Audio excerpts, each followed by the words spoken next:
بات یاد آ گئی تو نرالے ہوتے ہیں نا، کئی شاگرد مرید بھی نرالے ہوتے ہیں۔ ہر مرید کی خواہش ہوتی ہے پیر صاحب میری مرضی کے مطابق ڈال جائیں۔ اب پیر تو بیچارہ ایک ہے نا، کس کس کی مرضی پہ چلے گا؟ ہر شاگرد کی خواہش ہوتی ہے کہ استاد جی میری مرضی پہ چلیں، تو اب بیچارہ استاد کدھر کدھر جائے گا؟ کچھ کہتے ہیں پیر صاحب فوراً میدان میں نکلیں، جہاد کا اعلان کر دیں، اور کچھ کہتے ہیں نہیں ابھی آپ اس طرح کریں، تزکیہ نفس کر لیں تاکہ دنیا کی محبت نکل جائے اور پھر چلیں گے۔ تو اب کس کس کی خواہش پہ عمل کیا جائے؟ امام ابو مالک کے پاس وہ شاگرد آتا تھا تو وہ بھی ذرا انوکھا تھا، آ کے کہتا حضور 3 حدیثیں پڑھا دیں۔ استاد صاحب کو پابند کر دیتا، نہ 2 نہ 4، 3 حدیثیں آپ پڑھا دیتے، وہ چلا جاتا۔ کبھی 15 دن کے بعد آتا، کبھی 6 مہینے کے بعد آتا، پھر آ کے وہی پابندی، حضور 3 حدیثیں پڑھا دیں۔ وہ کچھ عرصہ تو لوگوں نے برداشت کیا، تو آپ کو پتہ ہے نا باقی کلاس فیلو، باقی پیر بھائی وہ بھی دھیان رکھتے ہیں کون آ رہا ہے کون جا رہا ہے، ان کا بھی پورا دھیان تھا۔ انہوں نے ایک دن کھڑا کر لیا، کہنے لگے پہلے تو یہ بتا کہ یہ کوئی پڑھائی کا طریقہ ہے کہ تو 6 ماہ کے بعد آتا ہے، کبھی 15 دن کے بعد آتا ہے، کبھی 3 ماہ کے بعد آتا ہے، اور پھر اس سے بڑی بیوقوفی یہ کہ تو استاد صاحب کو پابند کرتا ہے کہ 3 حدیثیں پڑھائیے گا، ان کی مرضی ہے وہ 4 پڑھائیں یا 2 پڑھائیں، یہ تو کس طرح کا شاگرد ہے؟ وہ کہنے لگا یارو جلدی نہ کرو، پہلے مجھے وضاحت کا موقع تو دو نا، کچھ تو مجبوریاں رہی ہوں گی، یوں ہی کوئی بے وفا نہیں ہوتا، ذرا مجھے موقع تو دو نا، وضاحت کا تو ٹائم دو نا۔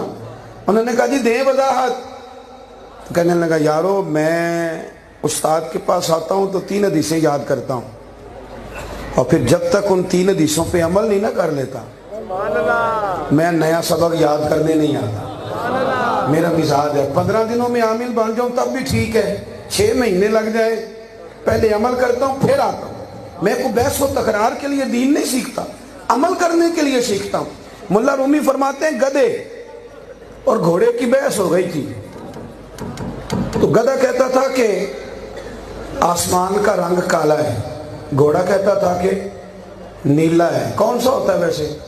میری طرف تو دیکھیں یار، کون سا رنگ ہوتا ہے؟ تو بات کس کی ٹھیک تھی؟ گھوڑے کی۔ لیکن گدھا بحث چھوڑتا ہی نہیں تھا، وہ دبایا جاتا تھا۔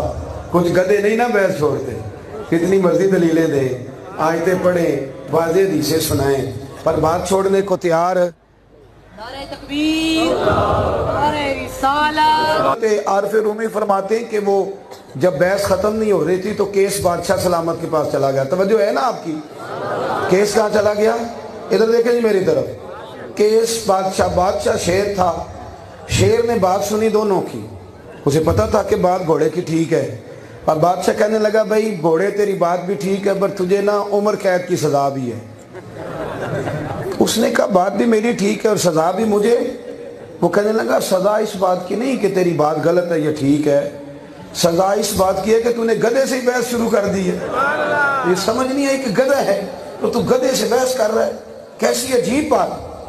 ہر آدمی سے آپ بحث کریں، یعنی ہمارے بندے نا ایک عجیب سا بندہ اٹھا کے نالائق سا تو بہت بڑے شیخ الحدیث کے پاس لے جاتے ہیں اور جا کہتے ہیں حضرت اس کے سوال کا جواب دے، اس کی حیثیت تو دیکھو پہلے، اس کی حیثیت ہے۔ اور میرے سنی نے اسے کوئی اور بات یاد نہیں ہوتی، ایک بات اس نے پکی یاد کی ہے، سنی نے ایک سبق اسے پکا یاد ہے، بتاؤں کون سا؟ کہندے جی میں تو ایڈا پڑھے ہی نہیں، یہ سارے سنیوں نے یاد کر لیا، میں تو ایڈا تو جنہیں تو اڑنا بحث کردہ پہ ہو کدو پی ایچ ڈی۔ جب آپ کی برادری کی بات ہوتی ہے تو پھر تو آپ پڑھے لکھے نکل آتے ہیں، سیاسی پارٹی کی بات ہوتی ہے تو آپ پڑھے لکھے نکل آتے ہیں، اور دین کی بات ہوتی ہے آپ پڑھے ہوئے نہیں۔ کتنے جمعے پڑھے، کتنی محفلیں میں گئے، کتنی باتیں سنی، کتنی دفعہ سواک شریف گئے، مرشد آباد شریف آئے، آستانوں کی حاضری دی۔ خدا را اب بحث کرنے کے لیے دین نہ سیکھو، اب بزرگوں کی زبانوں سے جو لفظ نکلے انہیں دلوں پہ لکھا کرو، انہیں یاد کیا کرو۔ اور ایک بات یاد رکھو، آستانوں کا ترجمان وہ رسالہ نہیں ہوتا جو آستانوں سے نکلتا ہے، آستانوں کا ترجمان وہ اخبار نہیں ہوتی، وہ میڈیا نہیں ہوتا جو ہماری خبریں نشر کرتا ہے، آستانوں کا ترجمان وہ مرید ہوتا ہے جو آستانے سے آتا ہے، بیعت کرتا ہے اور فیض لے کے جاتا ہے، وہ ترجمان ہے۔ سن لیں، آپ اتنی بڑی تعداد میں آئے پر میری بات سن لیں، اگر آپ یہاں سے آستانے سے اٹھ کے جائیں گے نا، میری تقریر سنی آپ نے، علماء کی تقریریں سنی، اور گھر جا کے آپ نے اپنی بیوی کو سخت جملے کہے نا، تو فوراً کہے گی کہ یہ سکھاتے ہیں تو یہ تیرے پیر صاحب، یہ سیکھ کے آیا تو محفل سے، یہ سیکھ کے آیا۔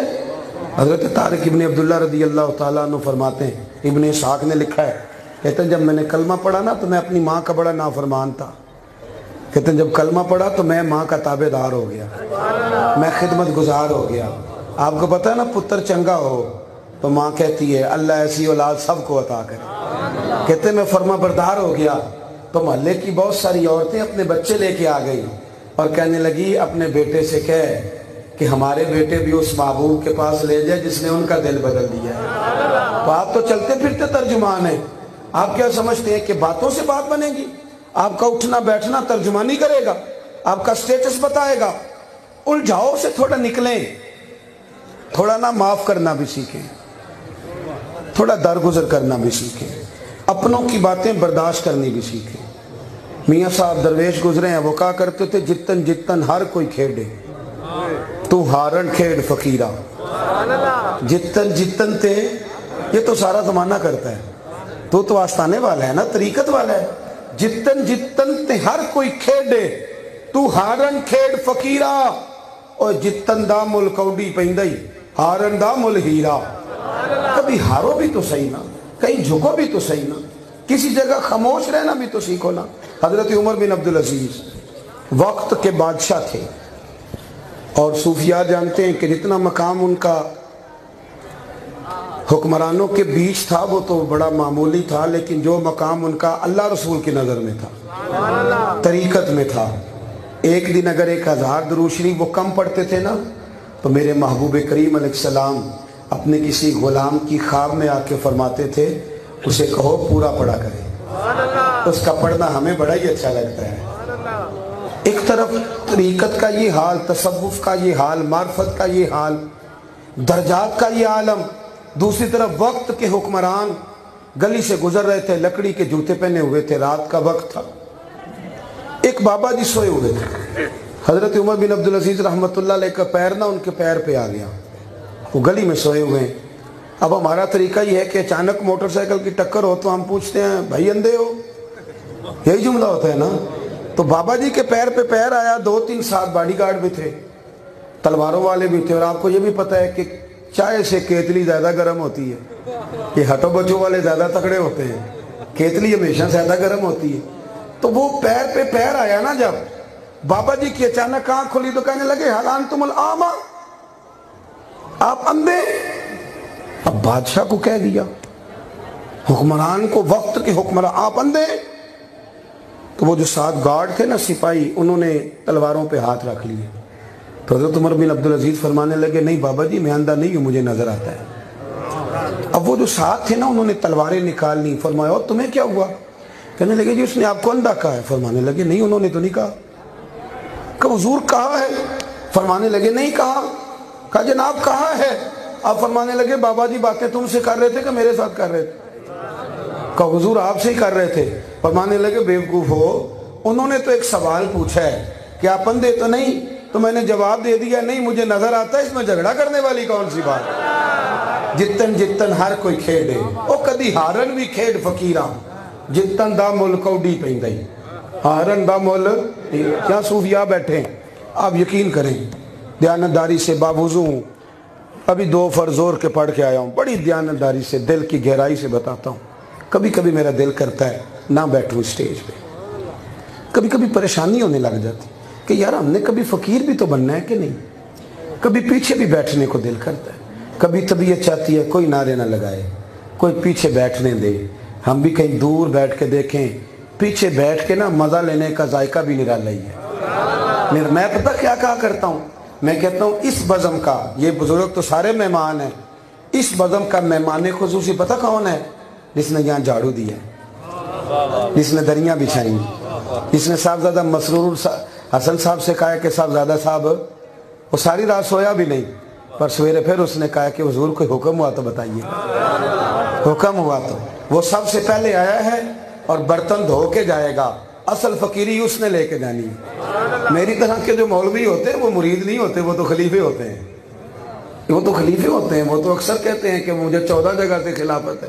تو میں اکثر پوچھتا ہوں, میں کہتا ہوں خلیفے سارے تامند ہیں, کدھر مرید بھی ہیں کہ نہیں, کہیں نوکری بھی کرتا ہے کہ نہیں, نیری خلافت ہی ہے. عزیز کبھی کبھی نا اپنی زندگی میں معاف